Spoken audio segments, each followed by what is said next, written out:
पाकिस्तान के अंदर जिस ताकतवर तबके की तरफ इशारा कर रहे हैं बेबी बूमर्स का, जिनकी उम्र 60 बरस से ज़्यादा है, वो समझना नहीं चाह रहे बदलते हुए हालात को। Is this what you mean?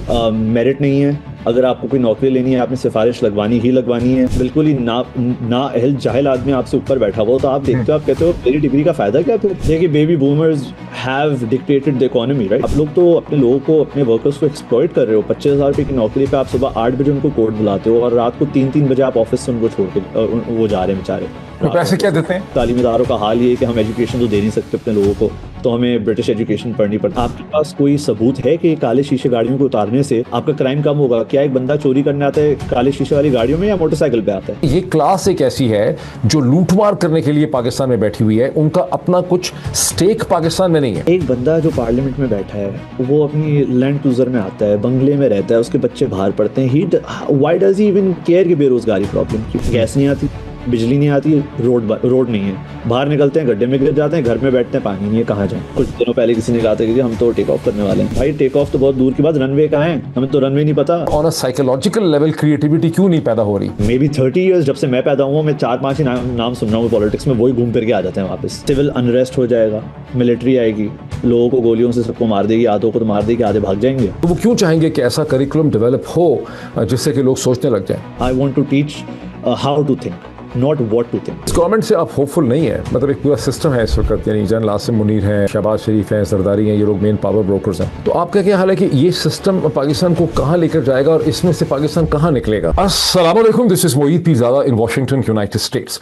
मुझे आज इस नशिस्त में अमेरिका ही की रियासत आरकानसास से एक नौजवान पाकिस्तानी इंटेलेक्चुअल, मुफक्कर, वकील, PhD कर रहे हैं, डॉक्टरेट कर रहे हैं, मुझे ज्वाइन कर रहे हैं, जिनके चेहरे से, जिसको फेस फेमिलियरिटी कहते हैं, वो शायद आपकी इतनी ना हो, लेकिन आप इनके नाम से हो सकता है वाकिफ हों। ज़ुरैन नज़ामानी वो शख्स हैं, वो यंग पाकिस्तानी हैं जिन्होंने चंद दिन पहले एक तहलका मचा दिया जब उनका column it is over express Tribune से उसे हटा दिया गया। उसके बाद सोशल मीडिया पे एक तहलका, एक भौंचाल खड़ा हो गया, जेन जी वर्सेस दी बेबी बूमर्स, कि जेन जी जो है वो बड़ी ऑनेस्ट है, पाकिस्तान का फ्यूचर जो है वो जेन जी से मुंसलिक हो सकता है, जेन जी पाकिस्तान के हालात ठीक कर देगी, बेबी बूमर्स जो हैं वो पाकिस्तान को फेल कर रहे हैं।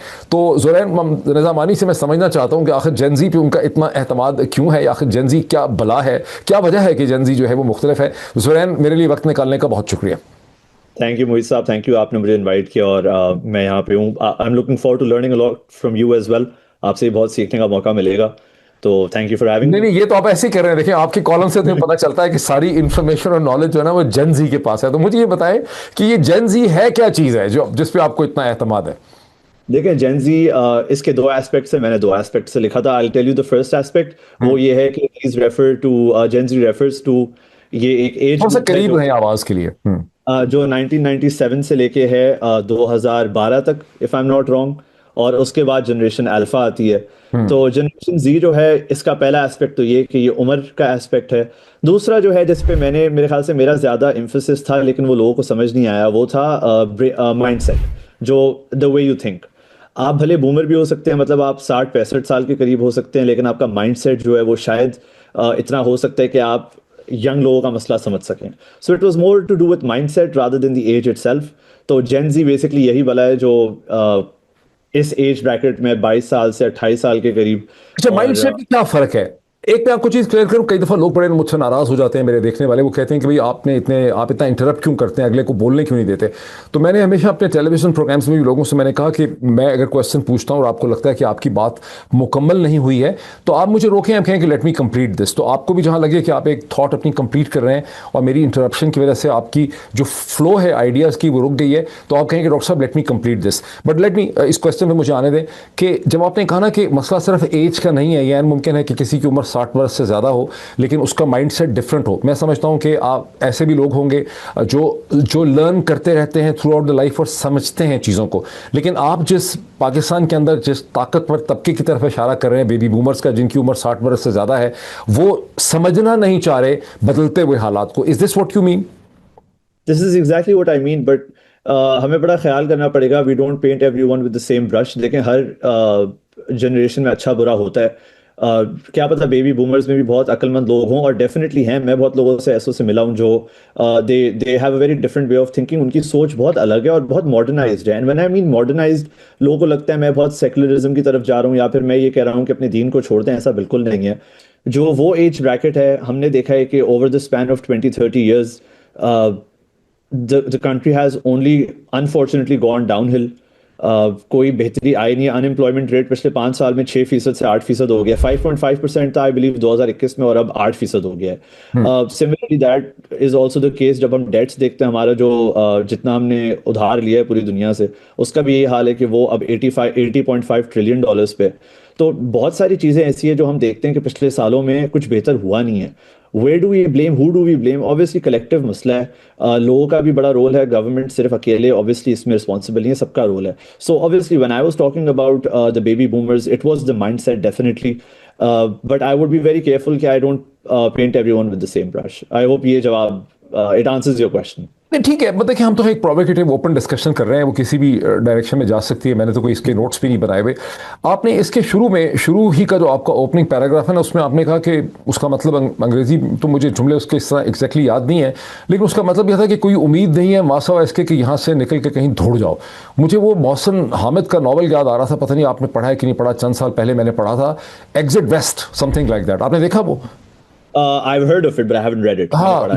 जिसमें मोहसिन हामिद उस इमिग्रेशन प्रेशर का, वो इनफैक्ट वो देखें, अब तो दुनिया में आपने देखा कि जब मोहसिन हामिद ने वो नॉवेल लिखा था, मेरा ख्याल आज से 5-6-7 साल पहले, तो उस वक्त इतना बड़ा इशू बना नहीं था इमिग्रेशन का, बना था लेकिन हमें उसकी कॉन्शियसनेस नहीं थी। लेकिन अभी आप देखें कि अमेरिका में इमिग्रेशन के ख़िलाफ़ किस तरह से सड़कों के ऊपर तशद्दुद किया जा रहा है इमिग्रेशन कस्टम इन्फोर्समेंट की तरफ से। कैसे अमेरिका के अंदर तहरीक चल रही है इमिग्रेशन को रोकने के लिए। कोई सोच नहीं सकता था आज से 1 साल पहले कि अमेरिका में जो मुल्क बना ही इमिग्रेंट्स का है, इमिग्रेंट से बना है, उसमें इमिग्रेशन के ख़िलाफ़ इतनी ज़्यादा एक रिएक्शन होगा। तो मोहसिन हामिद ने इन्हीं चीज़ों की तरफ पॉइंट आउट किया था कि कैसे पाकिस्तान की तरह के जो मुल्क हैं वहाँ से लोग दौड़ जाना चाहते हैं, बिकॉज वहाँ उनको कोई उम्मीद नजर नहीं आती। और आपका जो कॉलम है ट्रिब्यून का जो हटा दिया गया, उसके शुरू में भी बिल्कुल ऐसा ही मतलब फीलिंग होती है कि आप ये कह रहे हैं कि भी पाकिस्तान के अंदर अब कोई नौजवान नस्ल के लिए कुछ है नहीं है, मासवा इसके कि आप यहां से दौड़ जाएं। ऐसा क्यों आपने लिखा? देखें, इंटरेस्टिंगली, अगर हम, क्योंकि हमें पढ़ने की आदत नहीं है, this is not the first time कि किसी ने ये बात की हो। आप 2012 या 13 का आर्दर शेर कावसजी साहब का डॉन न्यूज़पेपर का एक आर्टिकल उठाएं, उसमें एग्जैक्टली यही वर्ड्स लिखे हुए। तो उन्होंने तो और थोड़ा, वो तो बड़े अनसेंसर्ड बात करते थे इंटरेस्टिंगली, तो उन्होंने तो कहा था कि pack up your bags and leave. तो उनका तो 2012 का डॉन का पब्लिश्ड आर्टिकल आज भी है, जाके और कोई पढ़ना चाहे तो। This is what he says. वो कहते हैं कि यहाँ पे मैं नौजवान के लिए कोई अपॉर्चुनिटी देखता नहीं हूँ। And this is back in 2012। तो मैंने वही बात 11 साल बाद की है, बट द ओनली रीजन कि वो इतनी हिट की है because it comes from someone of that generation, right? Cowasjee साहब was obviously, he was 60 years और more when he was writing.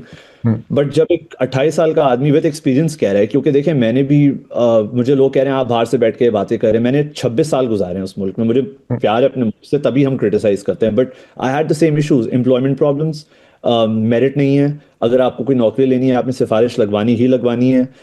तो ये सारे इश्यूज जब आप देखते हैं, और आप पढ़ के लिख के आओ, आप डिग्री लेके आओ, बट जब आपको आखिर में सिफारिश ही लगानी और आपसे कोई, सॉरी टू से, बट बिल्कुल ही ना अहल जाहिल आदमी आपसे ऊपर बैठा हुआ, तो आप देखते हो, आप कहते हो मेरी डिग्री का फायदा क्या फिर? And I am not painting this across the board, but from my experiences and from experiences जो कि नौजवान के हैं, I think that this is why the column hit so many people on the heart. उन्होंने कहा तुमने हमारे दिल की बात की है, was because this is the problem and it takes someone like me at my age to speak about this कि भाई मुझे भी यही इशू हुआ था। तभी आखिर में आप इतना फ्रस्ट्रेट हो जाते हो, तो फिर आप अपना दिल इसलिए ऐसे हल्का करते हो कि आप लिखते हो फिर।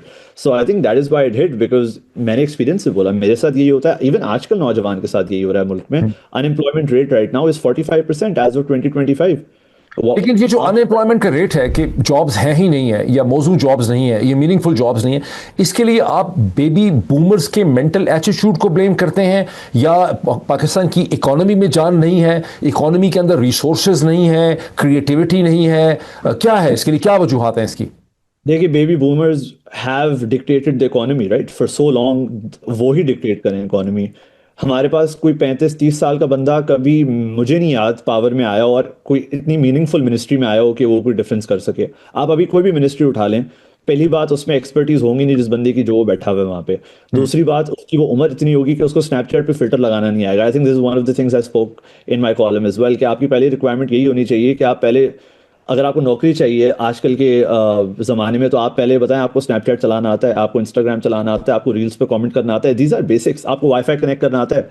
सो आप देखें, यही मसला है। This is why I was blaming the boomers for it. जब तक, जहां तक आपने कहा कि नौकरियां क्यों नहीं हैं या फिर मीनिंगफुल नौकरियां नहीं हैं, तो बात यह है कि नौकरियां टू बिगिन विद अंडरपेड हैं। You are overworked and underpaid.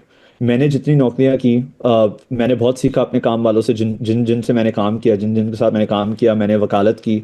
I met really good people and I met बिल्कुल ही ऐसे लोग जो मैं सोचता था, जो कि बहुत बड़े बड़े नाम हैं, बट मैं सोचता था यार आप लोग तो अपने लोगों को, अपने वर्कर्स को एक्सप्लॉइट कर रहे हो। 25,000 रुपये की नौकरी पे आप सुबह 8 बजे उनको कोर्ट बुलाते हो और रात को 3-3 बजे आप ऑफिस से उनको छोड़ के वो जा रहे हैं बेचारे तो रात को पैसे क्या ऑफिस। देते हैं? 25,000 रुपये, 30,000 रुपये एट मोस्ट, एट 25-30 हज़ार पे 12 घंटे काम करवा रहे हैं? 12 घंटे तो ऑन अ गुड डे, 16 घंटे, और ये 17 घंटे। और ये लोग ये नहीं है कि घर से काम कर रहे हैं, ये ट्रेवल करके आ रहे हैं। ये ट्रैवल करके आ रहे हो, और ये बच्चे बेचारे इंटीरियर सिंध के गांवों से वकालत पढ़ के आते हैं। उनको लगता है कि they can actually make a difference, but जब वो कराची आते हैं, because Karachi is apparently the hub of, you know, this is where the most taxes get paid allegedly.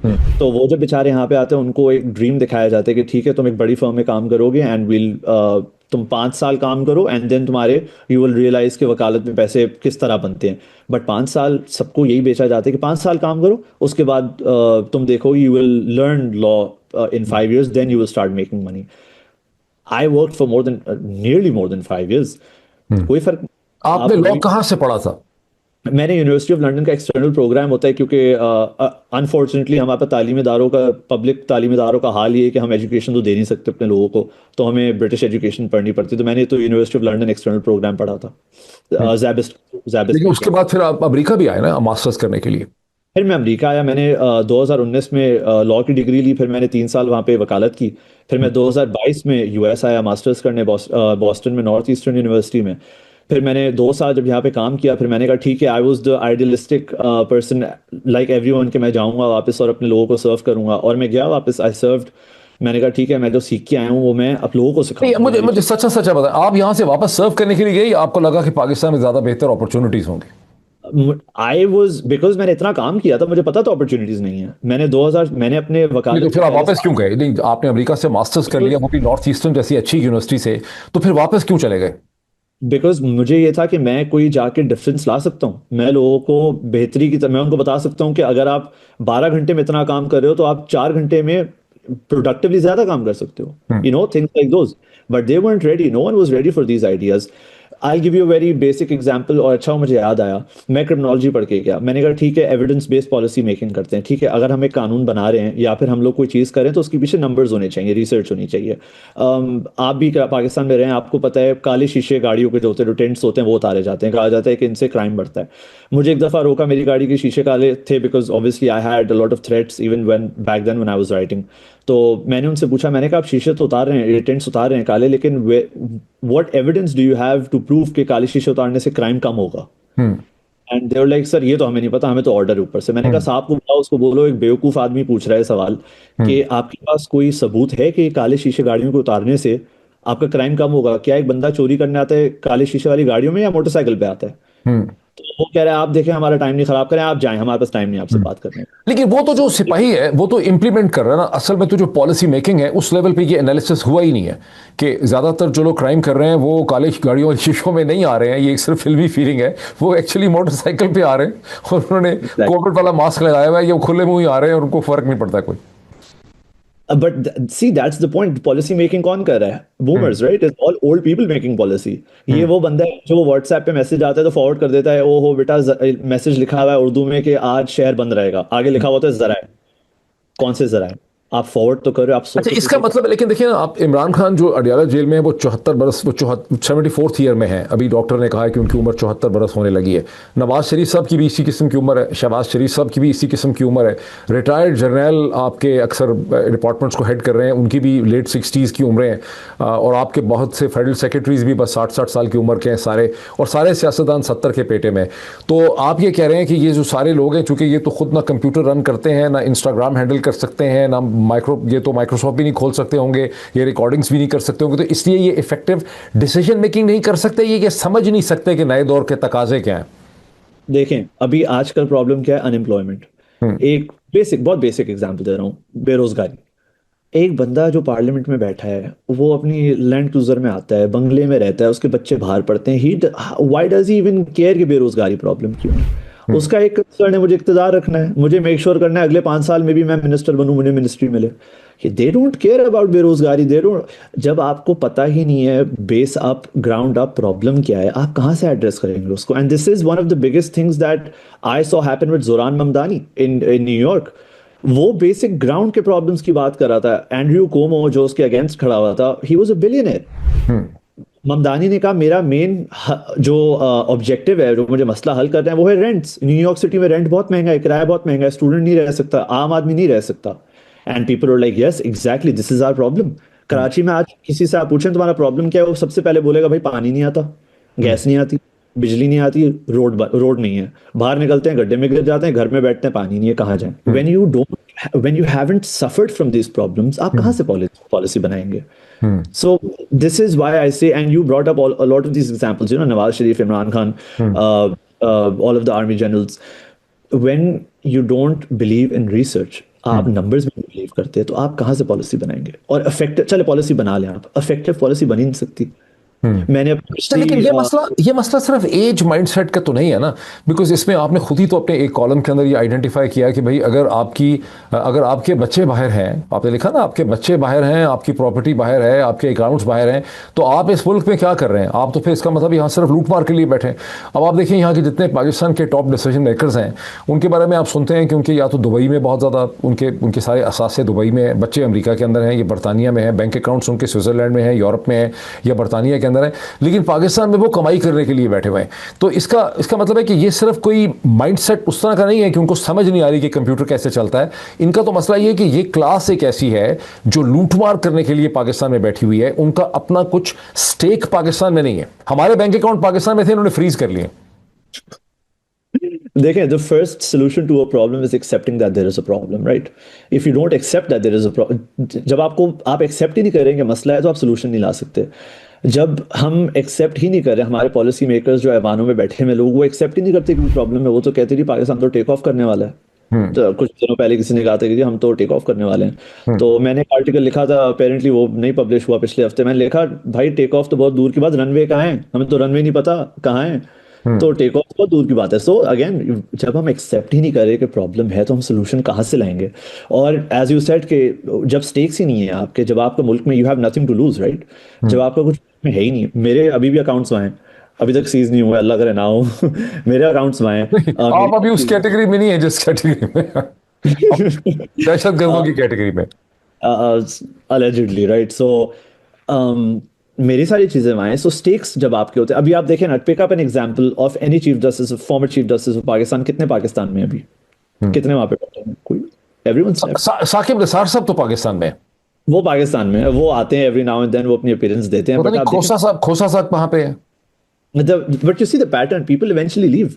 A lot of people who, जो बहुत सारे लोग जो इक़्तिदार में थे, नॉट ओनली अदलिया बट इवन पार्लियामेंट, कितने लोग जो ओवर टाइम उन्होंने पावर होल्ड की, या तो वो गुजर गए बेचारे बिकॉज उन्होंने कुर्सियां छोड़नी नहीं थी। अल्लाह ताला ने कहा बेटा तुम मेरे पास ही आ जाओ, क्योंकि तुमने इक़्तिदार तो छोड़ना नहीं है। इधर दे पास अवे और दे मूव अब्रॉड, राइट? अब तो नैब भी कुछ नहीं कर सकता, बिकॉज अब तो नैब की भी 500 मिलियन की रिक्वायरमेंट हो गई कि 500 मिलियन से ऊपर नैब करेगा रेफरेंस, उससे नीचे एंटी करप्शन में जाएगा। तो एंटी करप्शन में भी जब जजेस आपके होंगे, तो it's so frustrating because you're like, मैं कहाँ जाऊंगा मसला हल कराने? अब पहले अदलिया होती थी, बट अब अदलिया भी बहुत कॉम्प्रोमाइज हो गई। 24 लाख केस पेंडिंग है पूरे पाकिस्तान में एक वजह से। मैंने वकालत प्रैक्टिस की for a long time. I saw how inefficient it was. I saw how hard work आप इतना करें, एक डिसीजन लेके आए, जजमेंट लेके आए अपने फेवर में, अगले दिन आपको पता चलता है जी एक बड़े वकील साहब आए थे, फेस वैल्यू पे स्टे ऑर्डर ले रहे हैं आपके केस पे। What's next?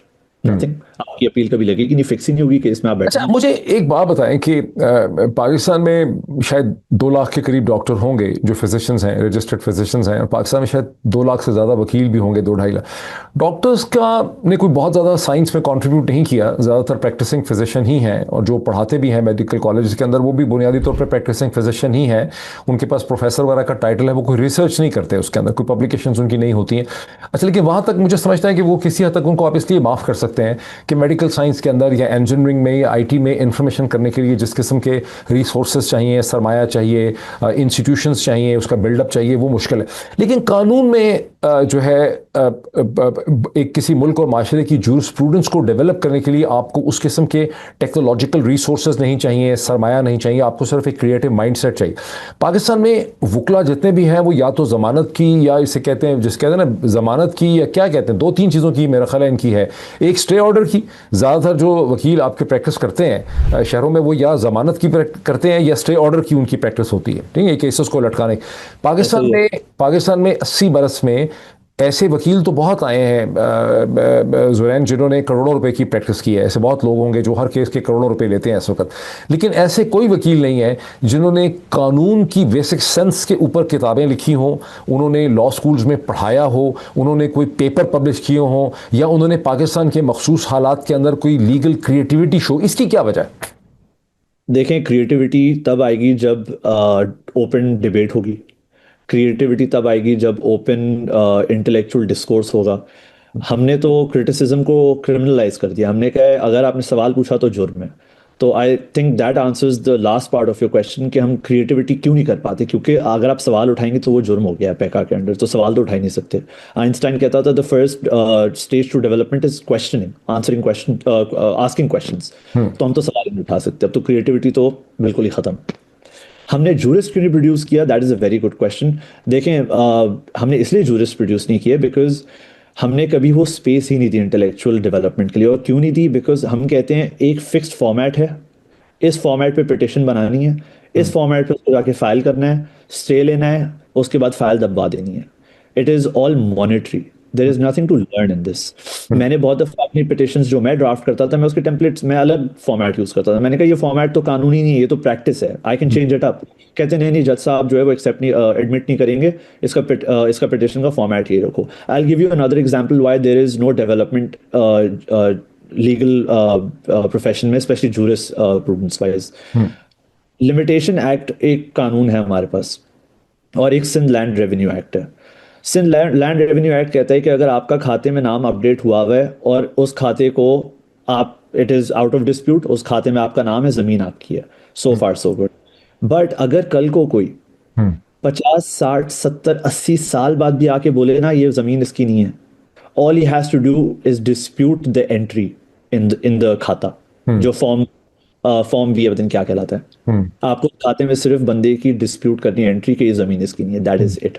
Once you disputed आप केस फाइल कर सकते हैं, there is no limitation. Why is there no limitation? अगर मेरी जमीन है, कल को एक बंदा आके 100 बरस बाद में मर जाऊं, एक 100 बरस बाद बंदा मेरे बच्चों के सर पे आके खड़ा हो जाए, ये जमीन तो तुम्हारे बाप की थी नहीं, बाप तो है नहीं अपना प्रूफ करने के लिए। I brought this question to my seniors. I was like, don't you think this is bad law? They were like, we don't care about the law. This is the law. You have to follow it. We don't have the time. हमारे पास कल 15 case लगे में तैयारी करने के लिए, हमारे पास कोई टाइम नहीं है इस बारे में डिबेट करने का। केस बनाओ और फाइल करो बस। When you have this mindset, तो ये जो इसमें तब्दीलियां होनी चाहिए थी मंतिक और लॉजिक के एतबार से वक्त गुजरने के साथ, वो फिर क्यों नहीं हो पाती पाकिस्तान के अंदर? सर वो इसलिए नहीं हो पाती ना, देखिए हमारा जो कोड ऑफ सिविल प्रोसीजर है वो 1908 का है। हमारे पास कोड ऑफ क्रिमिनल प्रोसीजर है वो 1898 का है। हम आज तक हमने कानून हमने हमारे कवानीन चेंज ही नहीं हुए, बिकॉज हमारे में दिमाग ही नहीं है। हमने ब्रिटिश लॉ उठाया, कॉपी पेस्ट छाप दिया उसको, उसमें थोड़ा सा मुस्लिम फैमिली लॉज ऑर्डिनेंस, थोड़ा जो जनरल ज़िया के टाइम पे इस्लामाइजेशन हुई थी, वो कानून हमने ऐड किया। हमने अपना कानून बनाया नहीं। क्यों नहीं बनाया? Because we don't have the brains unfortunately. जब हम राणा भगवान दास साहब की आप जजमेंट्स पढ़ें सुप्रीम कोर्ट की, 3 page judgement, 2.5 page judgement, you read it, it makes sense to you, आपको पता है कि वो बंदा एग्जैक्टली 2 पेज में 3 पेज में क्या कहना चाह रहा है। आप अपनी जजमेंट पढ़ें, पीपल कैरी प्राइड कि हमने जज साहब ने 150 पेज की जजमेंट लिखी है। कौन पढ़ेगा 150 पेज की जजमेंट? किसी के पास टाइम नहीं, स्पेशली टुडे। लेकिन देखिए, जब आप ये कहते हैं ना कि हमारे हमारे पास ब्रेन नहीं है, दिमाग नहीं है, लेकिन ब्रेन तो अगर हमारे निकाल के देखे जाए, उसकी डायसेक्शन करें, पोस्टमार्टम में ब्रेन निकालें, तो उसका स्ट्रक्चर वैसा ही होगा जैसे जर्मन्स का है या फ्रेंच का है या गोरे का है या चाइनीज़ का है, ठीक है। लेकिन वही हमारा जो स्ट्रक्चर है ब्रेन का, उसमें से आइडियाज़ क्यों नहीं निकल पा रहे, ये मेरा सवाल है। मतलब ज़रा न्यूरोलॉजिकल डिफेक्ट तो नहीं है ना, on a psychological level creativity क्यों नहीं पैदा हो रही? That's very interesting you brought it up. Michel Foucault एक फिलोसोफर था, वो कहता था कि वो 1940s में लिख रहा था। उसने कहा कि आगे जाके गवर्नमेंट जो है ना वो बायो पावर यूज करेगी, इन द सेंस कि वो bio power, what is that? Bio power वो क्या करेगी, वो अपने शहरियों को डोसाइल रखने के लिए, मतलब उनको ओबीडियंट रखने के लिए, फर्मा बरदार रखने के लिए उनकी डाइट जो है उसको इतना वीक कर देगी, उनको इतना वीक उनको खाना इतना कमजोर देंगे कि वो उस खाने से उनको न्यूट्रिशन नहीं मिल पाए, तो वो सोच ही नहीं सकेंगे। Interesting. This is very interesting. This he was writing back in the 1940s 50s. उसने कहा कि और आप देखें इट्स ट्रू, आज आपको दूध मिल सकता है पाकिस्तान में बगैर मिलावट का, नहीं मिल सकता। आपको दवाएं मिल सकती हैं बगैर मिलावट की, नहीं मिल सकती, जाली दवाएं मिलती हैं। आप खाना खरीदने जाएं, कोई क्वालिटी खाना आपको 3-4 हज़ार रुपए से ऊपर अंडर मिल सकता है, नहीं मिल सकता। नहीं, तो आप क्या ये कह रहे हैं कि लोगों की, यानी हमारी जो क्रिएटिविटी नहीं है, उसकी वजह ये है कि बहुत बड़ी तादाद में परसेंटेज आबादी स्टंटेड है, उनकी ग्रोथ ही नहीं है, यानी फिजिकली वो सोच नहीं सकते। I think this is not the only reason, but this is one of the reasons. आप लोगों को इतना मेंटली और फिजिकली वीक रखें। देखें, इट्स सो फनी, जिम की मेंबरशिप 25,000 रुपए है। हाँ। गंदा खाना खाने जाएं, 1,000 रुपए में 2,000 रुपए मिल जाएगा, 500 रुपए मिल जाएगा। Why? It doesn't take a genius to figure this out. आप हेल्दी लाइफस्टाइल थोड़ा अडॉप्ट करें, आप अमेरिका में रह रहे हैं, आप हेल्दी थोड़ा लाइफस्टाइल अडॉप्ट करने की कोशिश करें, आपका budget will go through the roof.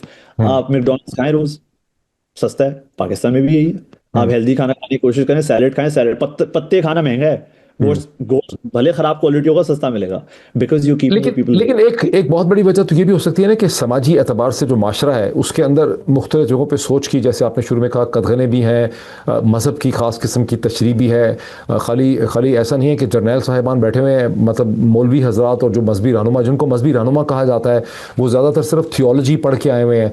उन्होंने कोई फिज़िक्स के, देखना आपके यहाँ जो मजहबी क्लरिकल क्लास है उसमें से 99.99% वो लोग हैं जिन्होंने स्कूल के लेवल पे physics, chemistry, biology, neuroscience, numbers, mathematics वगैरह उन्होंने नहीं पढ़े। उन्होंने अगर पढ़ा भी है तो सिर्फ खिलाफत राशिदा की थोड़ी सी हिस्ट्री पढ़ी भी है। ये चार उन्होंने जो वो कहते हैं कि जी हमारे ये 4 इमाम हैं, इमाम मालिकी, इमाम शाफी, उनका वो जिक्र करते हैं बार बार, अगर टेलीविजन प्रोग्राम में देखें। उन्होंने दुनिया की तारीख नहीं पढ़ी, सोशियोलॉजी नहीं पढ़ी, नफ्सियात नहीं पढ़ी। उनको नहीं पता कि गुज़िश्ता 200-300-400 बरस में इंडस्ट्रियल रेवोल्यूशन का इंसानी दिमाग के ऊपर क्या इम्पैक्ट हुआ है, टेक्नोलॉजी का क्या इम्पैक्ट हुआ है, ये सब चीज़ें उनको नहीं पता है। और वही लोग टेलीविजन पे बैठे हुए हैं मुफक्कर के तौर पे, तो ये भी तो वजूहात है ना। देखें, परवेज हुदबई साहब ने एक इंटरव्यू में बड़ी इंटरेस्टिंग चीज़ कही थी। उन्होंने कहा हम अपनी किताबें क्यों नहीं लिख पाते, बिकॉज हमारे मुसन्निफिन ही जाहिल हैं, हमारे पास राइटर्स ही जाहिल हैं। क्यों? क्योंकि वो एक साल में 300 किताब पब्लिश कर रहे हैं। 300 किताब आप एक साल में एक किताब पब्लिश करने इतनी मुश्किलों से होती है। क्यों? Because there is inherent corruption. लोग कहते हैं हाँ छापो किताबें छापो, हम वी आर द बेस्ट। आपने कहा कि there is no religious literacy, दीनी हमारे पास इतनी लिटरेसी नहीं है। क्यों नहीं है? Because obviously as you said हम एक किताब पे फोकस करते हैं, जो कि करना चाहिए, बहुत इंपॉर्टेंट है, लेकिन हमें सिखाया जाता है कि बस अरबी पढ़ो, कुरान शरीफ में अरबी पढ़ो। आई वॉज लकी इनफ कि मेरे माँ बाप ने कहा नहीं, ये लिटरेचर है, ये रिसर्च की किताब है, इसमें तुम सवाल ढूंढो, तुम्हारा सवाल जिंदगी में क्या है, जो जो सवाल आते हैं तुम ढूंढो सवाल, what ever your question is you will find the answer, तुम्हें जवाब मिलेगा इस किताब में से। तो जब आप एक चीज़ को, जब आप एक रिलीजियस स्क्रिप्चर को एक रिसर्च पेपर की तरह पढ़ें ना, उसको उसमें से सवालात उठाएं, सीखें उसमें से कि आपके सवाल के और खुदा क्या जवाब दे रहा है, तो आप उसको जब उस एस्पेक्ट से पढ़ेंगे तो आप सीखेंगे। हमें सिखाया जाता है टीवी पे भी, यही जो साहिबान मौलवी साहिबान बैठे हैं वो यही सिखाते हैं हमें कि अरबी पढ़ो, हिफ्स कर लो, भले मतलब नहीं पता हो। तो सबसे पहले तो दिस इज अलार्मिंग कि फिर हम एक ऐसा एक माइंड प्रोड्यूस करते हैं जिसको पता नहीं है मतलब क्या है, बस वो बेचारा उसको हम याद करा देते हैं और कहते हैं चलो जी अब ये हाफिज साहब हो गए। So that is alarming. एक बिल्कुल एक नम दिमाग आप पैदा करते हैं। Secondly, I think charity begins from home. मैं सरकार को बहुत ज़्यादा अंडर प्रेशर डालता हूँ, बट आई थिंक हमारे पेरेंट्स का बड़ा इसमें रोल है। हमारे पेरेंट्स को चाहिए कि डिबेट भले इनकरेज करे घर में, अगर एक बच्चा सवाल पूछ रहा है तो उसको फोन नहीं पकड़ा दें सिर्फ। मैं आजकल ये देख रहा हूँ, इधर अमेरिका में भी यही है, हमारे जो पाकिस्तानी कम्युनिटी है वो ये कर रही है कि बच्चा अगर रोता है फोन पकड़ा देते हैं। फोन क्यों पकड़ रहे हो आप उसको, आप why you making them slaves to dopamine? वो ऑलरेडी फील गुड केमिकल इतना इतना हो गया है, वैसे हमें और नहीं चाहिए। तो ये हमें घर से भी कोशिश करना है कि हम डिस्कशंस इनिशिएट करें, बच्चों को बोलें, इनकरेज करें कि भाई सवाल पूछो, तुम्हारा अगर किसी भी चीज़ के बारे में सवाल है, not even religious, ask question. And it is incumbent upon the parents, parents को चाहिए कि जवाबात बच्चों के, नहीं भी आता ना, खैर है गूगल कर लो भाई, पूरा दिन फोन ही है ना हाथ में, गूगल करके बच्चे का जवाब दे दो। So I think it's a two way street. As for religion, देखें मार्क्स ने कहा था it's the opiate of the masses, कि वो एक नशा है जो पूरी आवाम को ठंडा रखने के लिए इस्तेमाल किया जाता है, जो दीन होता है। तो I think we are a perfect example of that. हम उस बात को एम्बॉडी करते हैं। हम कहते हैं आप देखें सिंध में जब फ्लड्स आए, 2020-21 की बात है मेरे ख्याल से, तो जब वहाँ पे सैलाब आया तो वहाँ पे लोगों से पूछने के सैलाब यहाँ पे क्यों आया, तो लोग बेचारे मासूम कह रहे हैं वो लगता है खुदा हमसे नाराज़ है इसलिए यहाँ पे सैलाब आया। तो और हम सोच रहे हैं खुदा तुमसे क्यों नाराज़ होगा, तुम तो गरीब हो, तुम्हारे पास तो खाने को नहीं है, खुदा तुमसे नाराज़ होगा जो ऐवानों में बैठे हुए तुम्हारा पैसा खा रहे हैं, खुदा तुमसे क्यों नाराज़ होगा? बिकॉज अगेन आपने दीन को मिस यूज किया, and it's the best thing you can sell. Along with peace, religion is the next best thing you can sell. तो ये ओवर टाइम हमने लोगों को फीड किया है, और हमने लोगों को इस नैच पे पहुंचा दिया जहां पे उनको लगता है अगर कोई चीज उनके साथ गलत हो रही है, may be God is doing it. अच्छा, जब आपने ये कहा कि जेन जी से होप है, लेकिन अगर बेबी बूमर्स ही के बच्चे जिनके पैसे बाहर हैं, बच्चे बाहर हैं, अकाउंट्स बाहर हैं, प्रॉपर्टीज बाहर हैं, पाकिस्तान में करप्शन लूटमार कर रहे हैं, उन्हीं के बच्चे भी जेन जी में हैं, ठीक है, तो बच्चों ने भी माँ बाप से और अपने बड़ों से उन्होंने करप्शन ही सीखनी है, वो भी पैरासाइटिक होंगे, तो सिर्फ जेन जी में होने से कैसे फर्क पड़ जाएगा उनके? देखें जेन जी अगेन इट्स मैं जब बात कर रहा था तो it wasn't only the age, it was also the mindset. Now your question के वो भी तो उधर उधर से ही आ रहे हैं, they're an offshoot of the already corrupt mafia, so how are they any better? तो देखें होप, उम्मीद, एज मैं बड़ा पेसिमिस्टिक आदमी हूँ, लेकिन मुझे उम्मीद है कि जो बच्चा एक ऐसे घर में पैदा हो रहा है जहाँ पे वो देख रहे हैं कि वाकई हमारे माँ बाप इक्तदार में हैं और उन्होंने कुछ बेहतर किया नहीं है, खराब ही हो रहा है सब कुछ, भले 10 बच्चों में से एक बच्चा तो निकलेगा ऐसा जो अकल करेगा, बोलेगा वाकई कि मुझे चीज़ें बेहतर करनी है। एंड आई थिंक इस पॉइंट पे I will not be shy to take one name, and that is Zulfikar Bhutto junior. Zulfikar Bhutto junior जब वो आए अभी Pakistan, he came up with a very different mindset, apart from whatever his history was, I don't care. लेकिन अब जब वो आए, he brought in a very fresh perspective कि मैं जो है बहुत पढ़े लिखे, एक बिकॉज वो एक पढ़े लिखे बैकग्राउंड से आ रहे हैं, he studied himself so much, और बड़ा बाशऊर इंसान है वो। सो आई एम ऑप्टिमिस्टिक। ये जुल्फिकार भुट्टो जो है जूनियर जो है, ये अब पाकिस्तान में रहता है? ये पाकिस्तान में रहते हैं, he is in Karachi, I think he is actually in Karachi, yes. और फातिमा भुट्टो भी पाकिस्तान में रहती हैं? वो भी पाकिस्तान में, उन्होंने तो मेमोयर भी लिखा है अपना अभी, मेरे नजरों से गुजरा था। But again you see that is one example, that is definitely one example जिससे मुझे उम्मीद है कि वो बंदा वाकई अगर if he steps into politics, which he has not yet so far for whatever reason, वो उनका वजह होगी जो उन्होंने नहीं किया अभी तक, but eventually if he does I will definitely support him. वो यंग आदमी है, मुझे लगता है। किशोरन, मैं जब पाकिस्तान टेलीविजन में था तो मैंने फातिमा भुट्टो का एक वक्त इंटरव्यू करने की कोशिश की, तो उनकी जो सेक्रेटरी थी उन्होंने, और वो उनकी वालदा की सेक्रेटरी थी जो भी उनका कोऑर्डिनेट करती थी, बहुत साल पहले की बात है, तो गनवा की जो सेक्रेटरी थी उन्होंने मुझे एक बड़ी चुभती हुई बात कही। उन्होंने कहा कि आसिफ अली जरदारी ने फैमिली को और गनवा को ये वार्न किया हुआ है कि भाई अगर तुम्हारे बच्चों ने सियासत में आने की कोशिश की और कोई बहुत ज़्यादा पाकिस्तान की डोमेस्टिक मीडिया में इन्होंने पब्लिसिटी, बाहर जो मर्जी करें अमेरिका बरतानिया में, वो एक अलग बात है, तो पाकिस्तान में अगर इन्होंने विजिबिलिटी गेन करने की कोशिश की तो मैं इनको छोड़ूंगा नहीं। और इसलिए गनवा ने अपने बच्चों को ये इंप्रेस अपॉन किया कि भाई आपने डोमेस्टिक पाकिस्तानी पॉलिटिक्स में घुसना नहीं है। आप देखें फातिमा इंटेलेक्चुअल इंटरव्यूज़ उन्होंने बहुत दिए हैं, किताबों के हवाले से, फिल्म के हवाले से, मिडिल ईस्ट के ऊपर बहुत बात करती हैं, उनका चूंकि बड़ा इंटरेस्ट था लेबनान से पैलेस्टीनियन कॉज पे बहुत, लेकिन पाकिस्तान की डोमेस्टिक पॉलिटिक्स में आपको फातिमा की पोजीशन नज़र नहीं आएगी। तो यहाँ पर ये भी एक एलिमेंट्स आ जाते हैं। लेकिन जब आप इनकी बात करते हैं, जब आप जुल्फिकार अली भुट्टो जूनियर की बात करते हैं, इनकी बात करते हैं, तो यहाँ तो आपको एक ख़ास किस्म का ग्लोबल पर्सपेक्टिव भी नज़र आता है ना, कि जो मुर्तज़ा भुट्टो है उसका टाइम पीरियड कैसे गुजरता है, फिर उसकी शादी बाहर से होती है, तो आपको एक मिक्सिंग ऑफ जीन्स पूल भी तो नज़र आ रहा है ना, ये टोटली पाकिस्तानी जीन पूल नहीं है। You're right। और देखिए पाकिस्तानी जीन पूल से भी जो है कुछ लोग जो हैं उनसे भी कुछ, देयर इज नथिंग गुड, उनसे भी कुछ बेहतरी तो नहीं आई। तो why not choose another option? Now we have been stuck with three options, four options since the past may be 30 years। जब से मैं पैदा हुआ हूँ, मैं चार पांच ही नाम सुन रहा हूँ पॉलिटिक्स में, वही घूम फिर के आ जाते हैं वापस। तो I know this is also another Bhutto, but I think he has more to offer, and मैं आई माइट बी रॉन्ग, मैं क्या पता डिसअपॉइंट हूँ इफ वो if he comes ahead and does the same thing again, मैं disappoint हूँ अगर वो वही चीज करेंगे। बट अगेन एक बंदा मुझे लगता है, आई think he is one of them. Again this is my personal opinion, I am not taking any one side, मेरा पर्सनल ओपिनियन है ये।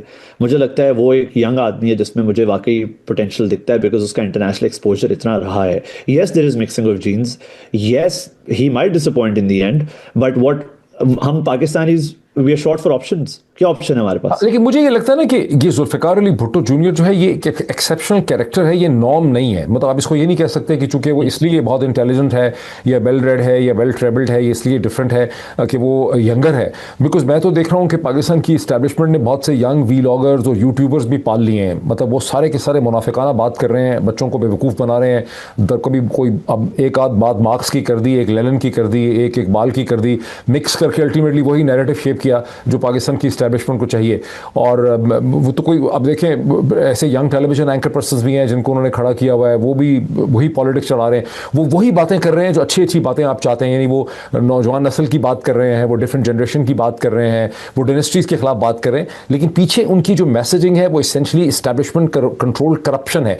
वो उसी स्टेटस को कंटिन्यू करना चाहते हैं। तो फिर सिर्फ यंगर जनरेशन से तो मुझे उम्मीद इस तरह से नहीं लगती कि जब तक कोई सोसाइटल चेंज नहीं आती। देखिए मोहित साहब, survival, that's one word, that's your answer, survival है। अगर आपको सर्वाइव करना है एक system, you have to do what they say, if in in Rome do as the Romans do.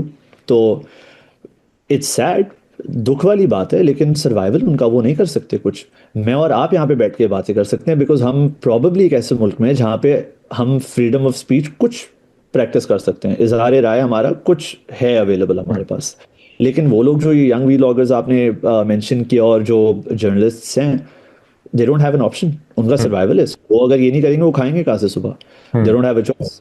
तो और अगर आप उनसे पूछें, अगर आप उनसे ऑफ द रिकॉर्ड पूछें, they not, I am sure they are not happy to do this.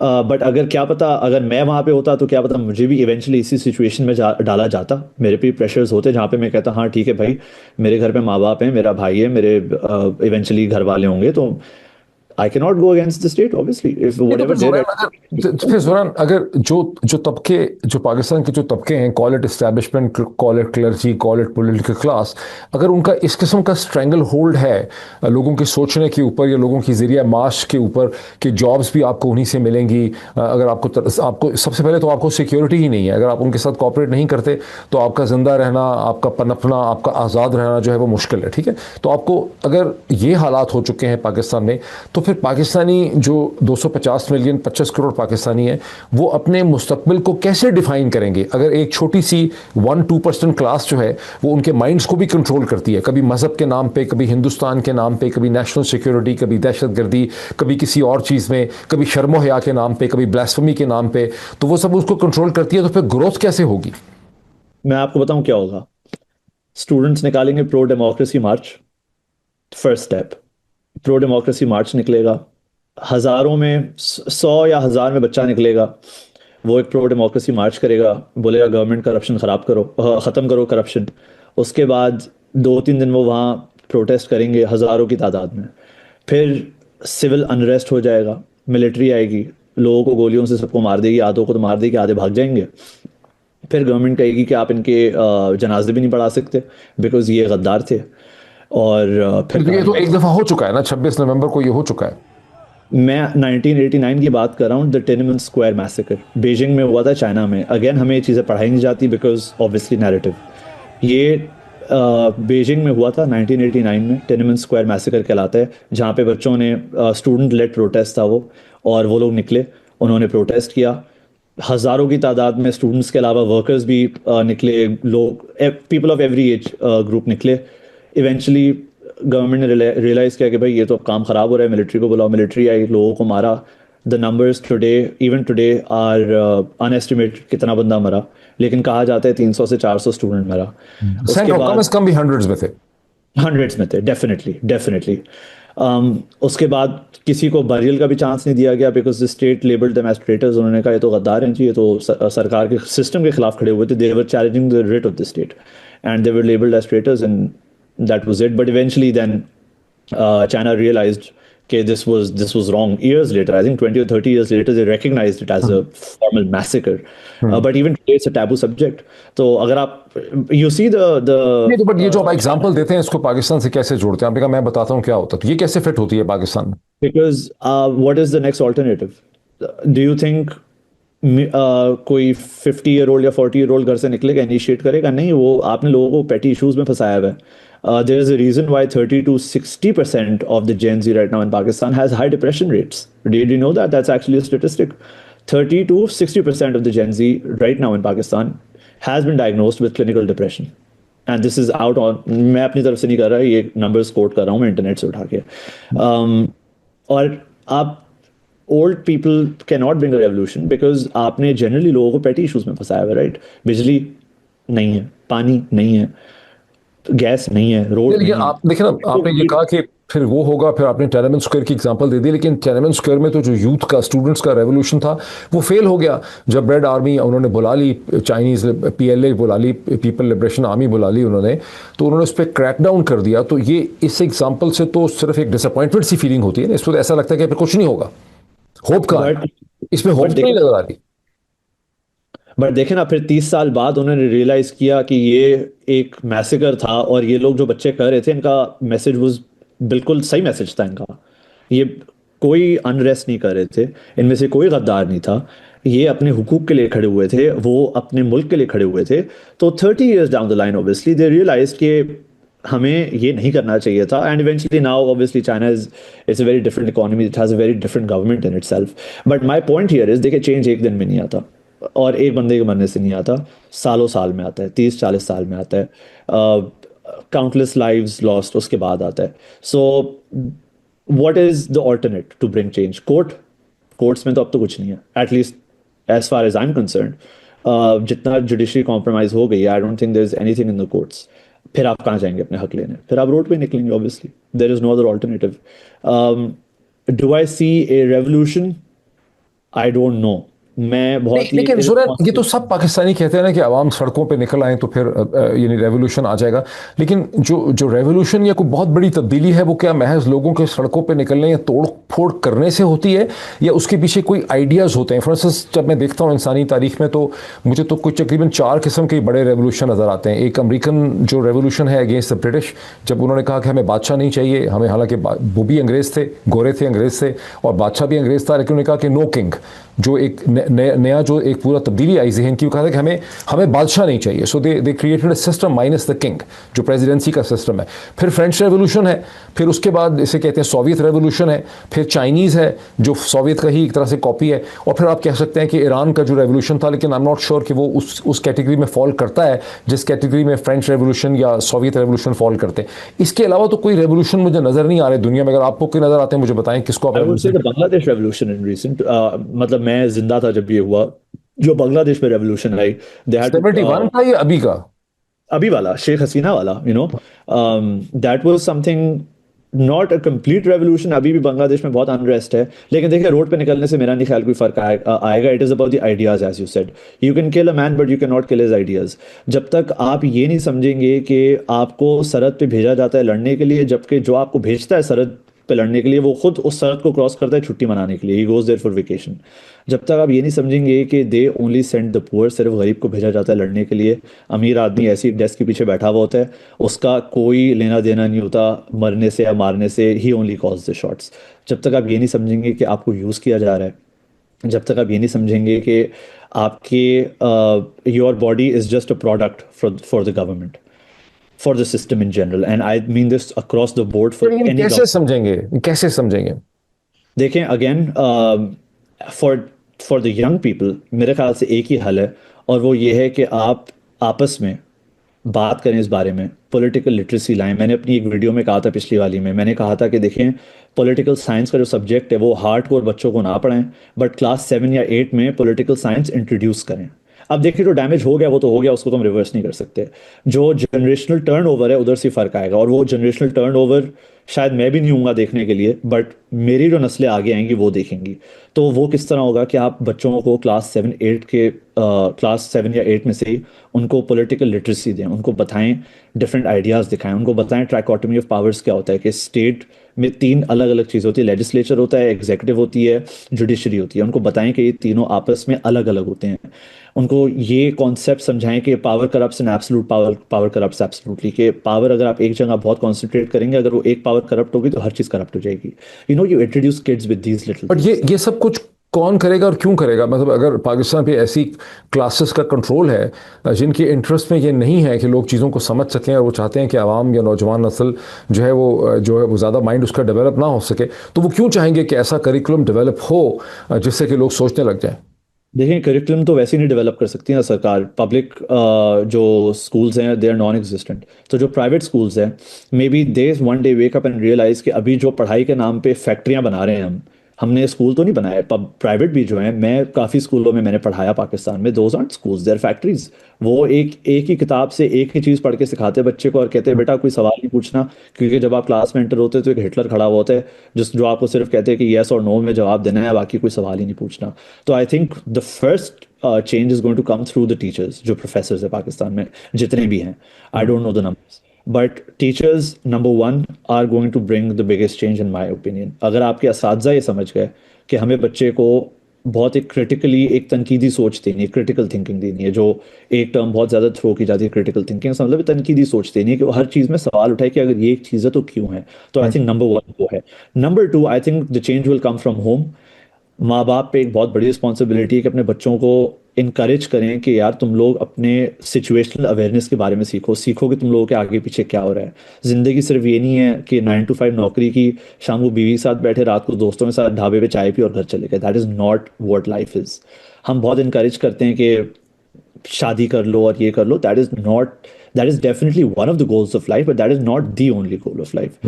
आपका गोल होना चाहिए कि अपना दिमाग खोलें। अल्लाह ताला ने आपको इतना ताकतवर दिमाग दिया है, उसको आप खोलें। And I think teachers and parents, I think, और एंड थर्डली लास्टली आपके दोस्त, your company reflects on you. अगर आपके दोस्त ही बिल्कुल, सॉरी फॉर द लैंग्वेज, गधे हैं, अगर उनमें वो क्रेडिबिलिटी, उनमें वो दिमाग ही नहीं है कि वो एक इंटेलेक्चुअल आपसे डिबेट कर सके या बात कर सकें, तो फिर ऐसे दोस्तों में कोई ज़रूरत नहीं है, आप नए दोस्त बनाएं। आई वॉज लकी, मेरे दोस्त भी ऐसे थे जो डिबेट करते थे political. We were even talking about black holes physics में, हमें हमें तो पता भी नहीं था उसके बारे में, but we would talk about it. मुझे पेरेंट्स ऐसे मिले जो इनकरेज करते थे कि यार चीज़ें सीखो, किताबें पढ़ो, हम तुम्हारी किताबों पे पैसे देंगे, भले उर्दू बाजार से खरीद के आओ या किसी महंगी जगह से खरीद के आओ, हम पैसे देते हैं, पढ़ो, पढ़ने वाले बनो। और मेरे असातिज़ा डेफिनेटली, मैं अभी पब्लिक स्कूल से पढ़ा हूँ, सेमी गवर्नमेंट स्कूल था, उन बेचारों को 25-30 हज़ार रुपये की तनख्वाह मिलती होगी, but they inculcate this habit into अस। तो ये 3 चीज़ें, इनसे फ़र्क पड़ेगा। सरकार से मुझे उम्मीद नहीं है, and why would they want to do it, they don't want. आप वो अपने खुद कमर में एक छुरी घोपेंगे अगर if they start having citizens who are very well informed. अच्छा, ये बताएं कि आपने जो प्रोफेशनल लीगल प्रैक्टिस है उसको छोड़ के आपने एक academic subject PhD in criminology का फैसला क्यों किया? बिकॉज देखें क्रिमिनल्स बहुत हैं हमारे मुल्क में सो उनको तो मैं नहीं पकड़ सकता। बट माई आइडिया वॉज कि मेरा जो पहला सवाल था जब मैंने ये क्रिमिनोलॉजी का पाथ चूज़ किया था वकालत छोड़ के, वो ये था कि एक आदमी चोरी क्यों करता है और एक आदमी चोरी क्यों नहीं करता। और अब चोरी का मतलब ये नहीं है कि कोई पेन चुरा के ले गया, बट एनी एनी थेफ्ट। और अगर एक बंदा गलत काम कर रहा है तो वो क्यों कर रहा है। तो मेरा पेपर इसी पे था कि लोगों के जो दिमाग हैं, जो ब्रेन स्ट्रक्चर है, क्या वो एक वायलेंट आदमी का ब्रेन स्ट्रक्चर अलग होता है as compare to a non violent आदमी। तो मेरी जो रिसर्च थी उसने यही दिखाया कि जो दिमाग का एक हिस्सा होता है which is called the amygdala, वो आपका इमोशन रेगुलेट करता है। तो जो वायलेंट ऑफेंडर होता है, जो बहुत वायलेंस में ऑफेंसेस कंडक्ट करता है, उसका दिमाग जो है उसमें वो रेगुलेटरी इमोशन जो है वो थोड़ा लैक करता है। सो आई रियलाइज कि ठीक है, लेकिन ये तो फिर आप न्यूरोलॉजी में चले गए ना, ये तो आप न्यूरो साइंस की तरफ जा रहे हैं। ये तो क्रिमिनोलॉजी की लीगल स्टडी तो ना हुई ना? तो हमारे पास अनफॉर्चुनेटली ये एक माइंडसेट है कि अगर आपने एक डिग्री पढ़ी है तो आपने उसी पे फंसना है सिर्फ। The world is way hmm. Bigger than one piece of degree, जिसमें इंटरेस्ट है पढ़ाई करें। मैं जब पढ़ा रहा था बच्चों को अपने back in the day Pakistan में, जब मैं पढ़ाता था स्टूडेंट्स को, मैं उनसे पूछता तुम्हारा इंटरेस्ट क्या है पढ़ने में, तो वो कहते थे हमारा ऑब्वियसली लीगल फील्ड में। मैं पूछता था क्या इंटरेस्ट है, एआई पढ़ना है, कंपनी लॉ पढ़ना है, जो पढ़ना है वो बताओ, मैं वो पढ़ाऊंगा, ताकि उनको जब उनको इंटरेस्ट हो वो चीज़ पढ़ने में, they will excel at it. तो मैं जब क्रिमिनोलॉजी शुरू की, मास्टर्स मैंने किया, मुझे बड़ा इंटरेस्ट हुआ कि यार ये क्रिमिनल माइंड किस तरह चलता है, मुझे ये सीखना है इसके बारे में। फिर जब मेरा मास्टर्स खत्म हुआ, मैंने कहा ठीक है मुझे और सीखना है इसके बारे में, तो फिर मैंने पीएचडी में क्रिमिनोलॉजी शुरू किया। अभी जो मेरी रिसर्च है वो है एक्सट्रीमिज्म और रेडिकलाइजेशन पे, कि ऑनलाइन लोग रेडिकलाइज किस तरह होते हैं। And radicalisation does not only mean religious radicalisation, it also means political radicalisation. कि अगर आपका एक पॉइंट ऑफ व्यू पॉलिटिकली है, तो आप क्या उसको बिल्कुल बिल्कुल ही सही समझते हैं, आपको लगता है कि और कोई तरीका है ही नहीं आपके पॉलिटिक्स के अलावा। So I have always been advocate of the fact कि जो दिल चाहे वो पढ़ो। नहीं और तो अगर आपको आप ये समझते हैं कि आपकी जो पीएचडी है ये मल्टी डिसिप्लिनरी होगी, इसमें कुछ न्यूरोलॉजी का एलिमेंट भी आ जाएगा, न्यूरो साइंस का भी एलिमेंट आ जाएगा? डेफिनेटली, और अभी मेरा पहला साल है, 5 साल का पीएचडी है, तो व्हाट इफ मैं थर्ड ईयर में जाके मेरा दिमाग इतना ग्रो हो चुका हो कि मैं बोलूँ कि नहीं अब मुझे इस चीज़ पे नहीं रिसर्च करनी, मुझे उस चीज़ पे करनी है। मुझे यहाँ की जो पढ़ाई है वो अपॉर्चुनिटी देती है कि मैं 3 साल बाद अपना रिसर्च चेंज कर लूँ, मैं बोलूँ ठीक है अब मुझे इसके बारे में नहीं सीखना, मुझे इसके बारे में सीखना, और मैं अपना थीसिस इसी पे लिखूंगा। तो आप जब फ्रीडम देते हैं एक दिमाग को, तो वो दिमाग डिफरेंट चीज़ें एक्सप्लोर करता है, एंड दैट इज़ वेयर इसको कहाँ लेकर जाना चाहते हैं आप फिर बाद में यूनिवर्सिटी में पढ़ाना चाहते हैं, किताबें लिखना चाहते हैं, क्या करना चाहते हैं? देखें किताबें तो मैं लिखूंगा तो फिर वो हटा दी जाएंगी, ये बैन कर दी जाएंगी, तो नहीं, किताबें कहाँ होपफुली क्यों हटा दी जाएंगी? आप तो अब अमेरिका में हैं। बिल्कुल, आई मेंट दैट मेटाफोरिकली, बट हाँ मेरा यही है कि मुझे पढ़ाना है।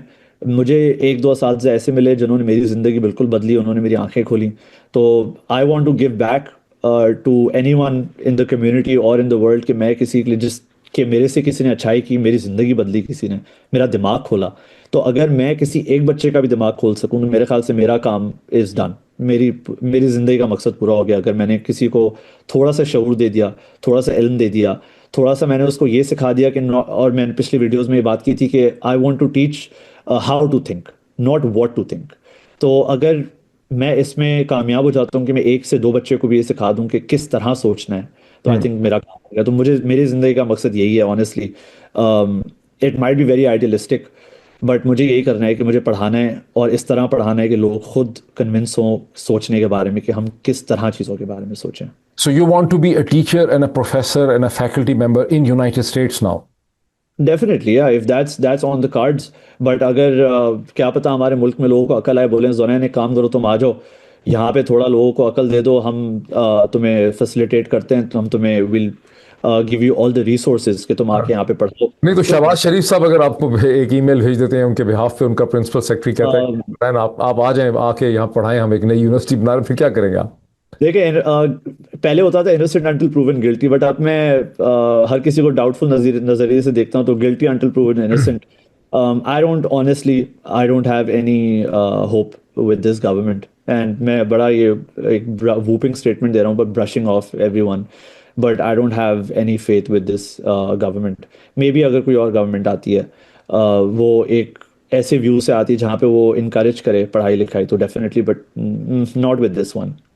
अच्छा, इस गवर्नमेंट से आप होपफुल नहीं है? मतलब एक पूरा सिस्टम है इस वक्त, यानी जनरल आसिम मुनीर हैं, शहबाज शरीफ हैं, जरदारी हैं, ये लोग मेन पावर ब्रोकर्स हैं। तो आपका क्या हाल है कि ये सिस्टम पाकिस्तान को कहाँ लेकर जाएगा और इसमें से पाकिस्तान कहाँ निकलेगा? मतलब जब भी सिस्टम गिरेगा तो पाकिस्तान किधर जाएगा? देखें सिंस 1947 अप अटिल 2026 नाउ, हम लोग कहाँ निकले हैं? कहीं भी नहीं निकले। We still at a standstill, हम आज तक वहीं हैं जहाँ पे हम थे। और अनवर मकसूद साहब ने एक शो लिखा था पौने 14 अगस्त, मैंने उनसे पौने पूछा था 14 अगस्त? पौने 14 अगस्त। तो वो मुझे कहीं मिले थे, तो मैंने उनसे पूछा, मैंने कहा सर ये पौने 14 अगस्त क्यों था? तो उन्होंने कहा बेटा आज़ादी तो आई नहीं कभी, 14 अगस्त तो आई नहीं कभी। So that was quite an eye opener. तो हम कहीं भी नहीं निकले आज तक, और इन द करंट सर्कमस्टांसेस मेरा नहीं ख्याल हम कहीं निकलेंगे, because you know it's the basic premise is कि जब आप डिसेंट को ही क्रिमिनलाइज करेंगे, जब आप तनकीद को ही जुर्म बनाएंगे, तो फिर आप कहाँ निकलेंगे? कहीं भी नहीं अच्छा, निकलेंगे। जब ये अनवर मकसूद ने अगर ये कहा और आप भी कह रहे हैं कि हमें आज़ादी मिली नहीं, इसका मतलब क्या है कि हमें आज़ादी नहीं मिली? देखिए ना, वैसे तो हम हर साल आज़ादी मनाते हैं, उस पर सप्लीमेंट्स निकलते हैं, किताबें लिखी गई हैं, उसको पढ़ाया जाता है, हमने बाकायदा पूरी हमारा एक नैरेटिव है आज़ादी की। लेकिन जब भी आप कह देते हैं, एक मुफक्कर कह देता है सोचने वाला कि आज़ादी नहीं मिली, इसका क्या मतलब है? कि क्या होना था आज़ादी में जो नहीं मिला हमें?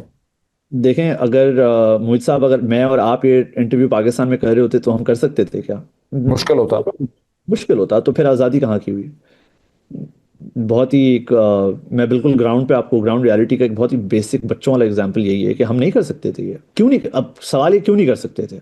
Because there is no freedom of speech. देखिए, परफेक्ट डेमोक्रेसी दुनिया में कहीं नहीं, नहीं है। लेकिन आज़ादी तो सिर्फ फ्रीडम ऑफ स्पीच की नहीं है ना, आज़ादी तो बहुत सी और चीज़ों की भी होगी ना। जो मुस्लिम लीग के लीडरशिप स्ट्रगल कर रही थी, वो फ्रीडम ऑफ स्पीच के लिए तो नहीं कर रहे थे। वो कहते हैं हमें हिंदू से आज़ादी हासिल करनी है, वो तो हिंदुओं से या कांग्रेस से आज़ादी हासिल करना चाह रहे थे। और देखें ना, हिंदुओं से हमने आज़ादी हासिल की तो हम दूसरों में फंस गए आके, and you know very well who I am talking about. तो हमने आज़ादी, of course freedom of speech is not the only आज़ादी। आज़ादी का मतलब ये भी होता है कि आप जो करना चाहें अपने मुल्क में बैठ के कर सकें, आप कुछ लिखना चाहें वो लिख सकें, सेंसरशिप, मीडिया सेंसरशिप ना हो। बड़ा होलिस्टिक व्यू होता है इस पे। It's not only obviously freedom of speech, there's so many things that go into it। हमारे पास देखें ना, आज़ादी है राय ही, बेसिक राइट्स जब नहीं है तो फिर आगे की आज़ादी कहाँ होगी? हम ओपनली बात नहीं कर सकते। आई give you a good example. जब मेरा आर्टिकल हटा, सबसे पहला सवाल मेरे पास लोगों का आया कि यार तुम सही हो, आर यू ओके, तुम सेफ हो? सवाल होना चाहिए था यार, गुड जॉब, अच्छा लिखा था, भले हटा या नहीं हटा, गुड यार, यू नो, वेल रिटन, बड़ा अच्छा लिखा तुमने। But unfortunately the response was कि यार तुम सही हो, ठीक हो, खैरियत है, सब सेफ हो। एंड आई वाज लाइक, हाँ क्यों? कह रहे हैं यार वो हमें लगा कि पता नहीं कुछ हो गया होगा। एंड वो मैंने रियलाइज किया, that was a very split second, जब मैंने रियलाइज किया कि हम तो, अगर कोई बात करता है तो हम तो उल्टा डर जाते हैं उसके लिए कि यार इसने ये बात कैसे कर दी, ये सही भी है कि नहीं है। That is what I mean when I से फ्रीडम। कि हम इतना डर गए हैं सच बोलने से कि हमें लगता है कि अगर हम सच बोलेंगे तो वो क्रिमिनलाइज होगा। If that is where we are at even after 75 years, अगर हम इसी पॉइंट पे फंसे हुए हैं जहाँ पे अगर आप एक बहुत बेसिक हक की बात करें तो लोग आपसे आपसे आके पूछें यार ये तो तुम, यार ये तो बहुत बड़ा काम किया तुमने। सो देन कहीं भी नहीं निकलेंगे, ऑब्वियसली वहीं पे फंसे रहेंगे जहाँ फंसे हुए हैं। Unemployment rate speak for themselves, the economy speaks for itself. Economy का हाल देख लें, मईशत का हाल देख लें, एवरीथिंग स्पीक्स फॉर इटसेल्फ। अच्छा, reflecting back, last question, last set of question. Reflecting back, आप लॉ स्टूडेंट थे, आपने एक्सटर्नल डिग्री प्रोग्राम किया, फिर आप अमेरिका आ गए, आपने मास्टर्स किया, फिर वापस चले गए फ्रॉम अ गुड यूनिवर्सिटी, फिर वापस चले गए, फिर आपने 3 4 5 बरस कानून की वकालत की इस कराची जैसे शहर के अंदर। तो जो यंग पाकिस्तान में इस वक्त वकील हैं, उन्हें अपने एक्सपीरियंसेस के मद्देनज़र आप क्या मशवरा देंगे कि उन्हें क्या करना चाहिए अपने कैरियर के? देखें, सबसे पहला तो मशवरा ये है कि अपनी प्रैक्टिस खुद करें। किसी सीनियर के पीछे ना भागें, किसी बड़े नाम के पीछे ना भागें। मैंने ये गलती की थी, आप मत कीजिएगा। बिकॉज अगर आप एक बहुत बड़े नाम के पीछे भागेंगे कि मुझे एक बड़े नाम के अंडर काम करना है, तो आप हमेशा, you will always stay under the shadows. तो पहली एडवाइस तो ये है कि अपना काम खुद करें, अपनी प्रैक्टिस खुद करें, कोर्ट्स में अपीयर हों। ये बहुत बड़ी गलती करते हैं वकील के, वो हमेशा ड्राफ्टिंग पे फंसे रहते हैं, कभी कोर्ट में अपीयर ही नहीं होते। अब जो कुछ बेचारे कोर्ट वोट रह गए हैं थोड़े से, खुद अपीयर हों, खुद आर्ग्यू करें केसेस।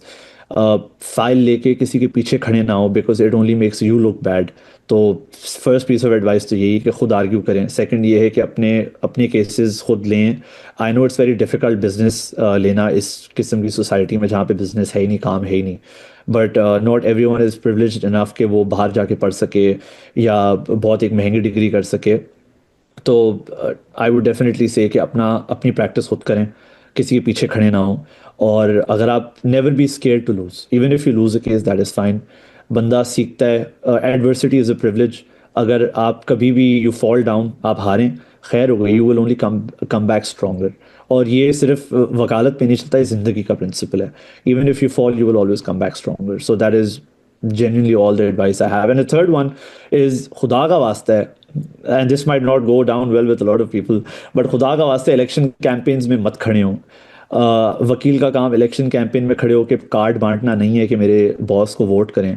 आपका काम है वकालत करना, किताबें पढ़ें, जूरिस्ट बने, क्वेश्चन लीगल प्रोसीजर्स, उन पे अपने व्यू पॉइंट्स लिखें। खुदा का वास्ते इलेक्शन कैंपेन्स में ना खड़े हो, you're only making yourself look bad. आपको फिर हमेशा वो इलेक्शन वाला वकील term throw that's the term thrown out generally कि तो इलेक्शन वाला वकील है, तो प्लीज़ इलेक्शन कैंपेन्स में यंग वकीलों को I can not stress this enough कि मत खड़े हों, it makes you look bad. सुना, मेरी अभी चंद दिन पहले एक बहुत सीनियर ब्रिलियंट बहुत सक्सेसफुल मिड कैरियर वकील से बात हो रही थी, जो सुप्रीम कोर्ट का भी जो सुप्रीम कोर्ट में भी केसेस प्लीड करते हैं, बाहर से पढ़ा हुआ है, उन्होंने बहुत अच्छी एजुकेशन है, सब कुछ और बहुत अच्छा उनकी प्रैक्टिस है। वो ये कह रहे थे कि गुज़िश्ता चंद सालों में जिस किस्म की तब्दीली आई है, अब उनके क्लाइंट्स ये कहते हैं कि हमारा कोई पुलिस के साथ समझौता करवा दें, डीसी से समझौता करवा दें, कमिश्नर से समझौता करवा दें, कोई हल निकालें। वो अदालत में नहीं जाना चाहते। उनका जो एहतमाद था अदालत से रिलीफ लेने का, कि अदालत रिलीफ नहीं देती है, वो कहते हैं जो एडमिनिस्ट्रेटिव अफसर है उसी से हमें रिलीफ दिला दें। तो जब अगर ये लोगों के ट्रेंड डेवलप कर गया तो अदालत का तो यानी वकील और अदालत का फंक्शन तो फिर चेंज हो गया ना, वकील का तो रोल ही चेंज हो गया। That is an excellent observation. ये बहुत एक एप्ट ऑब्जर्वेशन है, आपने बिल्कुल सही बात की, और ये ट्रेंड मैं भी पिछले 3-4 साल से देख रहा था, और I was definitely a beneficiary of this. हमें पता था कोर्ट में जाके कुछ नहीं मिलेगा, आपने सूट या पिटिशन फाइल की, अब आप भूल जाएं, कुछ भी नहीं होगा उस पर। इससे बेहतर है आप हमेशा यू आर बेटर ऑफ कि आप या तो पुलिस वाले से जाके कॉम्प्रोमाइज़ कर लें, जिसको अब लीगल टर्म्स में आर्बिट्रेशन कहा जाता है, नॉट विद द पुलिस वाला बट जनरली आर्बिट्रेशन मीडिएशन, जो कि ऑल्टरनेट डिस्प्यूट रेजोल्यूशंस हैं, कि अब आप बाहर कोर्ट से बाहर जो है समझौता करें, कॉम्प्रोमाइज करें। That is better off as compare to going to court. On the face of it sounds really good कि ठीक है आप कोर्ट नहीं जा रहे हैं, आप मसला बाहर हल कर रहे हैं, but this goes to show कि जुडिशियल लेजिटिमेसी कहाँ है फिर। People are losing trust in court. लोगों को पता है कि कोर्ट में तो कुछ मिलना ही नहीं है, एतमाद ही नहीं है, तो जुडिशियल लेजिटिमेसी तो खत्म हो गई। तो कोर्ट में अगर लोग पॉइंट ऑफ व्यू यही बना रहे हैं कि कोर्ट में तो यार कुछ मिलना ही नहीं है, that is alarming for the system. और मैं भी यही करता था, फिर आखिर में मैं अपने क्लाइंट्स को हमेशा यही कहता था कि यार अगर तुम्हारा सिविल केस है, प्रॉपर्टी मैटर है, इवन सिविल क्रिमिनल मैटर है फॉर दैट सेक, मैं कहता था कॉम्प्रोमाइज करो, I draft up your compromise. I actually was indulged in a land matter back in Karachi, उसमें मैंने कॉम्प्रोमाइज ही कराया यहाँ पे आने से पहले, बिकॉज मुझे पता था अगर मैं बड़ी फीस ले लूंगा और मैं केस फाइल कर भी दूंगा, उन लोगों मेरे क्लाइंट्स के साथ ज्यादती है, बिकॉज उनको मैं सिर्फ दिलासे दूंगा कि जी आपका केस हो जाएगा, सालों साल नहीं होगा। मैं 1947 या 1946 के केस पे काम कर रहा था बिफोर आई। 1946 के केस में? Yes sir, it was pre partition interestingly, उसके बहुत सारे डॉक्यूमेंट्स भी खो चुके थे। चल रहा था सुप्रीम कोर्ट में, पेंडिंग था वो अभी तक। वो 1960s की मेरे ख्याल से कोई प्रोसीडिंग थी जो चले जा रही थी। So I have definitely been a beneficiary of this. मैं कहता हूँ कि भैया आप कॉम्प्रोमाइज़ करें, कोर्ट में कुछ भी नहीं रखा और वाकई कुछ नहीं रखा। एंड इस पे मैंने एक डिटेल्ड वीडियो की थी कि जब आपका जुडिशल सिस्टम, ऑब्वियसली आपका जुडिशल सिस्टम है, उसमें जजेस आ रहे हैं डिस्ट्रिक्ट कोर्ट लेवल में, they are coming from education which is public education, right. और पब्लिक एजुकेशन का हाल आपको भी पता है, मुझे भी पता है। जब क्रिटिकल एनालिटिकल थिंकिंग नहीं होगी, जब एक सिर्फ रट्टा पास एक बंदा आएगा और उसको आप जज लगाएंगे आके डिस्ट्रिक्ट कोर्ट लेवल पे, how will he even come to a judgement? वो जजमेंट लिखेगा किस तरह, वो उसका अराइवल टू अ कंक्लूजन किस तरह होगा?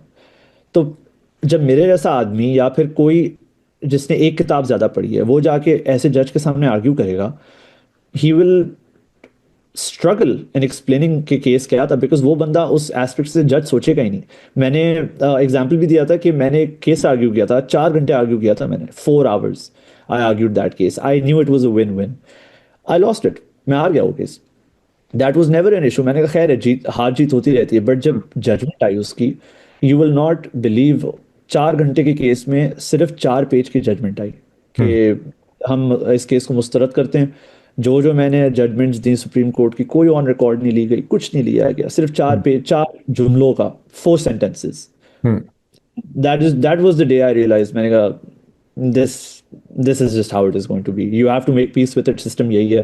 क्या आपने अगर आपने सुना कि कराची के अंदर वो पश्तूनों के जरगे भी हैं जो लोग उनके पास खुद से विलिंगली जाते हैं फैसले करवाने के लिए? पता नहीं अभी हैं कि नहीं है, कुछ साल पहले तक तो थे। कराची का तो मुझे नहीं पता, बट कराची में जनरली तो जिरगे हैं, and there was some talk going around कि इन जिरगों को अब लीगल स्टैंडिंग दी जाए, कि इनको लीगलाइज कर दें, अब कि जो इनका जो जजमेंट आएगी that will be actually legal judgement.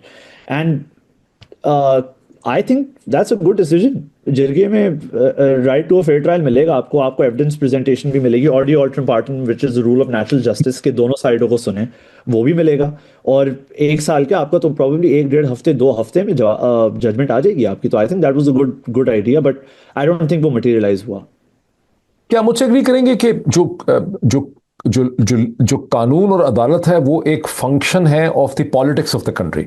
अगर कंट्री की अनफॉर्चुनेटली हाँ, अगर कंट्री की पॉलिटिक्स किसी सही डायरेक्शन में जारी होगी तो अदालतें काम कर सकेंगी। अगर पॉलिटिक्स ठीक डायरेक्शन में नहीं जा रही है तो फिर अदालत भी डिलीवर नहीं कर सकती। Absolutely 100%। I think political legitimacy जब होगी तभी जुडिशियल लेजिटिमेसी होगी, जब पॉलिटिकल अनरेस्ट खत्म होगा तभी जुडिशियल लेजिटिमेसी बढ़ेगी। I think so definitely. जब तक पॉलिटिकल अनरेस्ट कंटिन्यू करेगा आपका कोई इदारा सही नहीं चल सकता, be it the courts, be it the parliament, be it the executive, और even be it the army. None of those institutions can work coherently अगर आपके पास कांस्टेंट पॉलिटिकल अनरेस्ट होगा। एंड पॉलिटिकल अनरेस्ट कब खत्म होगा? जब आप पॉलिटिकल लेजिटिमेसी लेके आएंगे। आप पॉलिटिकल लेजिटिमेसी तब लेके आएंगे when you start listening to the people, the people's voices.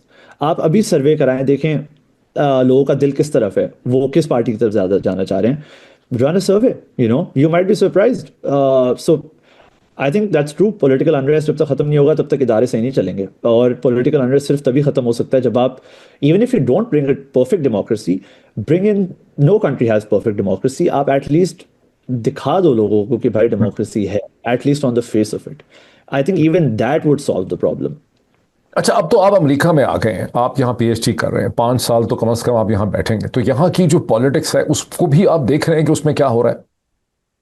बिल्कुल, बट उसके बारे में मैं अभी भी सीख रहा हूँ। There is a lot to learn, because मैं इधर रहा नहीं हूँ, अब रहूंगा तो अब सीखूंगा। पाकिस्तान में तो मैं अखबार डेली पढ़ता था, सीखता था, पैटर्न्स देखता था।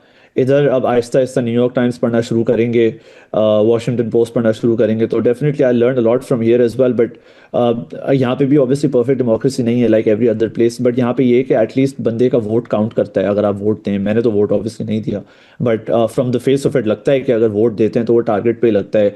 किसी ने कमेंट किया था मेरी वीडियो पे कि ज़ोरैन हम वोट तो देते हैं लेकिन वो टारगेट पे नहीं लगता है। And I think that was really funny and it was sad as well, because आप वोट देते हैं तो वो, इफ इट डजंट काउंट तो फिर क्या फायदा वोट देने का? फिर तो इट्स, देखिए ज़ोरैन, आपसे फिर भी बात होती रहेगी और टाइम पीरियड में मैं सोचता इस वक्त आपकी क्या थिंकिंग है कि अमेरिका में जो धींगा मुश्ती हो रही है ट्रंप एंड द एनिमीज के दरमियान, वो किस चीज़ के ऊपर हो रही है?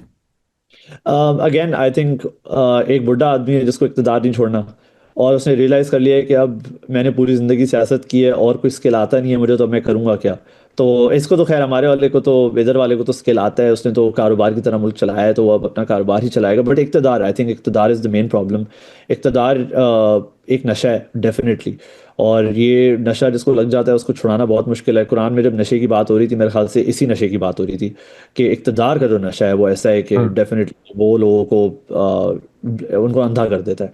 यहाँ पे भी वही मसला है, दुनिया में हर जगह यही मसला है कि इक़्तिदार जो है वो एक नशा बन गया है।